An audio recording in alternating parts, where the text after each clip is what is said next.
Heyf deyildi əvvəlin kişiləri. Nə Viagra var idi, nə dərman var idi, nə qida əlavəsi var idi. Atmırdılar, juvoy uydular özləri də. Amma indi başalıb gedir, artıq cinsi aktivlik azalır, sərtləşmə edir, erkən bitmə yaranır. Təbii ki də bu normal haldır. Artıq indiki dövrdə belə halların sayı çoxalıbdır. Biz də azalsın deyə. Heyf deyildi əvvəlki qadınlar. Ar var idi, namus var idi, əxlaq var idi.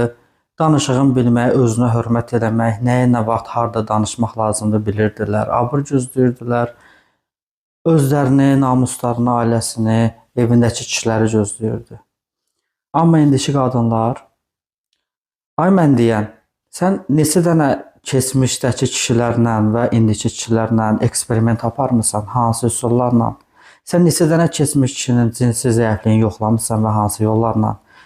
Bu nə biabırçı danışıqdır, reklamdır. Sən nəyi reklam edirsən?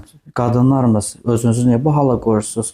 Sosial şəbəkələrdə baxış çayı yığmaq üçün, dırnaq arası pul qazanmaq üçün ayıb deyil. Sizin evinizdə kişi yoxdur, belə bir reklamlar çəkirsiniz. Qazanmağın, pul qazanmağın başqa yolları yox idi.